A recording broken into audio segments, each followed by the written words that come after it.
That's kind of their bread and butter and who they want to be. Mina talked about it, and we've talked about it for a year now.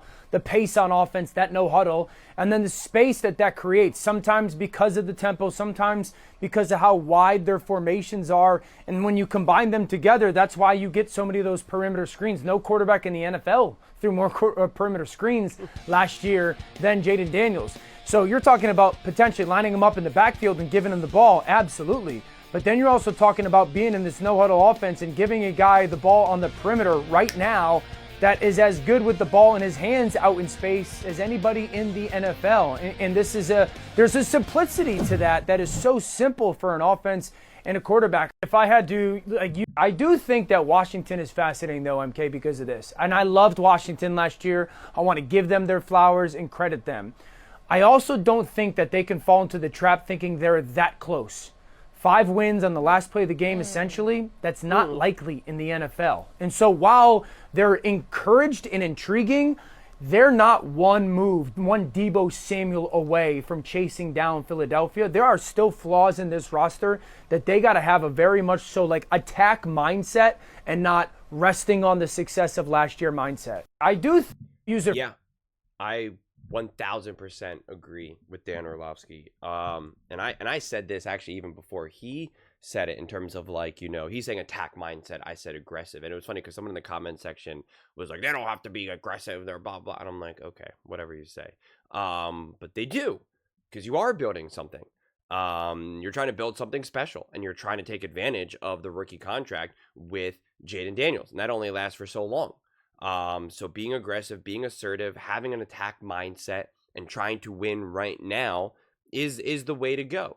Is absolutely the way to go. But it's also important to understand that they're not one Deebo Samuel away from not just chasing down Philadelphia. We don't even have to just make it about Philadelphia, but just in the NFC alone. They're just not.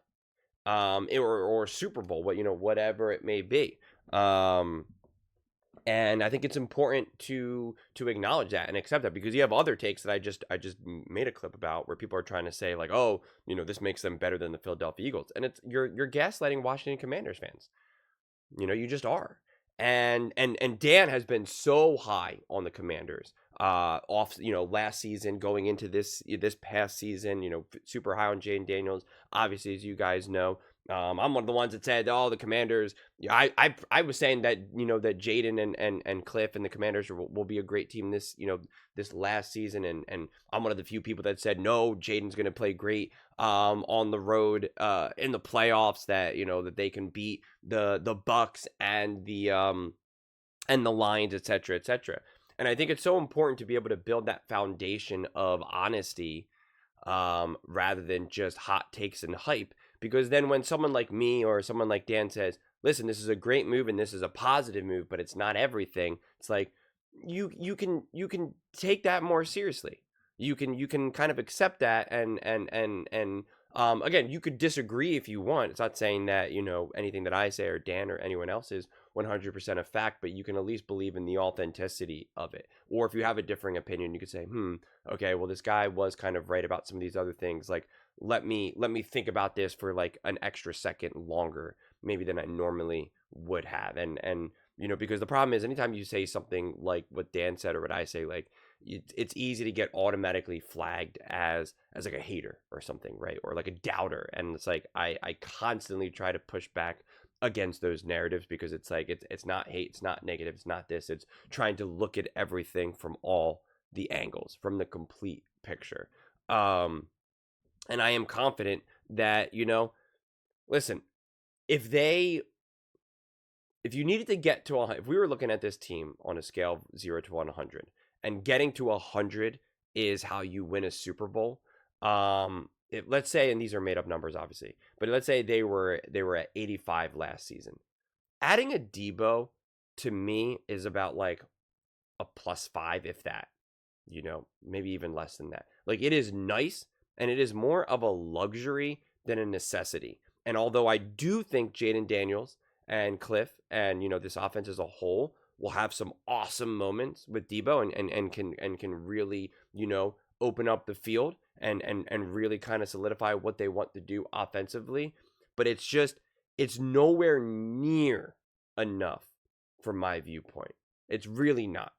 It's really not. This isn't the thing that totally changes and transforms the offense. For me, what I kind of keep saying is it's just like O-line defense. And I'm just going to have to keep saying that, kind of throughout this whole offseason. O-line defense, O-line defense, O-line defense. More than adding an older, aging, very specific type of receiver in Deebo. And like I said, I think he's going to have success with the Washington Commanders. But having Deebo is not how they're going to be able to win, get away from these last minute one score games. Because I think, Dan said that there was 5 of them last season. And having a Deebo isn't the difference between stopping the Philadelphia Eagles from hanging 55 points in the NFC Championship game. It's just not. It's just not. I don't see it that way. If Deebo was 24, 25 and was in the heart of his prime, then absolutely. I mean, like, then it's like, oh yeah, look out. But as someone who, again, I don't know how many Commanders fans are sitting there watching the 49ers play, you could see that Deebo's not exactly who he was. And he doesn't need to be who he was. He doesn't. He just needs to be a step up and an extra weapon for the Commanders, which again is a good place to be in. It's good to have a Deebo. That at this point where Deebo is in his career, it's a luxury to have a Deebo, but not need a Deebo. To me, that's where the Commanders can shine with a Deebo, because they're going to use him, but they don't need him. They're going to, take advantage of having him on the field, but they're not reliant on him to have him on the field. They're going to use him to win games, but they don't need him to win games. That's a fundamental difference. The 49ers were looking to still rely and need and depend on Deebo just to get wins. That's not how you get there. That's not how you get there. And so there's a difference. So I think that's where this piece helps the Commanders more than anything. But it's just, there still needs to be more. And yeah, those close, kind of last second wins, 5 or 6 games, whatever it was. You typically don't win all those games. You just don't, whether you're Patrick Mahomes, Josh Allen, Tom Brady, no matter what it is. And so they had an awesome run in that regard. And so their goal is to build a team where you're just not winning those games that close week after week after week after week. It's nice to be able to win that way, and it's important to know how to win that way, but it can't be the foundation. Because again, both the Kansas City Chiefs, Patrick Mahomes, and the Washington Commanders kept having a lot of these moments where they were kind of coming from behind, or these last second wins, or whatever it is. And they both played the Philadelphia Eagles, and they both ultimately got rocked by the Philadelphia Eagles. That is the reality of the situation. And it's not an outlier. It's not this, it's not that. Like, it's just that the Philadelphia Eagles were more of a complete team and didn't rely on winning close games to kind of get by. And when you go up against a team that's relying on winning in close games, this is what you kind of can happen. As well as, we just saw the lack of experience for the Washington Commanders, especially going up against the Philadelphia Eagles. You were able to get by against the Lions and against the Bucks, but then when you go up against the Philadelphia Eagles, the only team that actually had gone to that Super Bowl, who had actually had that experience, who actually knew what they were looking to accomplish with a vengeance, it was just a different level of preparedness. Like the Lions were not prepared against the Washington Commanders. I mean, they looked like they were shell-shocked. I mean, from the coaching, from everything. They were just like stunned what happened. Philadelphia Eagles actually understood their opponent. They actually understood, this is a great team. They didn't say, oh, this is the Commanders, they're nothing, they got no chance against. No, this is a great team. Jay Daniels is special. Dan Quinn's going to have a good defense up against us. We got to be smart. And Cliff Kingsbury, and they're going to be aggressive. They're going to go for it on 4th down. We got to pick our battles, pick what we want to give up, what we don't want to give up. Like, it was, you could see it. You could see it. And that's the benefit of the Commanders now playing 3 playoff games. Winning 2, which is awesome, on the road, and then getting rocked. It's important. It's important for Jaden Daniels, Cliff Kingsbury, Dan Quinn, etc., to get rocked in the playoffs. It just is. It's part of the growth. It's part of the experience. It's how you evolve and how you grow. So I'm excited to see where the growth comes from this season. I think it's going to be virtually impossible to predict where the growth comes from. How does Jaden Daniels elevate his game even more? How does Cliff Kingsbury elevate his this offense and his own ability to be an offensive coach? How does he elevate that more? How does he look when he integrates a player like a Deebo and any of these other new pieces that may come as the months go on? I already know what Dan Quinn's going to do. Again, you give Dan Quinn the resources, he's going to build a great defense.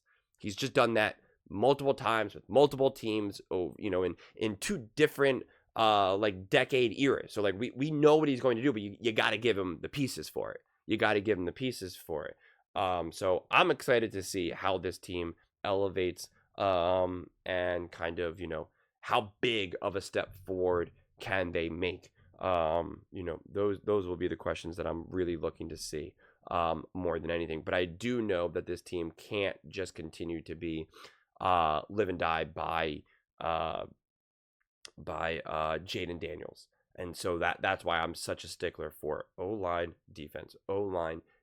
It's not just, well, let's give more weapons to have Jaden, have to do more offensively. It's like, no. Like, let's make his life a little bit easier, a lot bit easier. If you can make your quarterback's life a lot bit easier, well, then you're doing something right.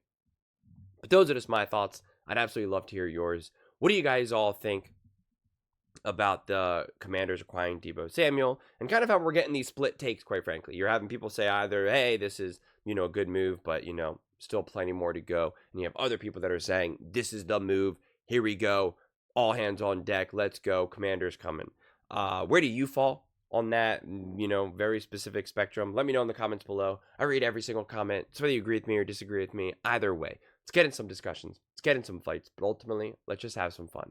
And please do consider subscribing. We are building an amazing community here, and I absolutely love to see you part of it. I want to build something that we all genuinely feel connected to. Something that we're really excited to be part of, and I think we're well on our way to doing it. Please don't forget to give this video a thumbs up, as it really does help the visibility and the algorithm. Thank you so much. See you next time.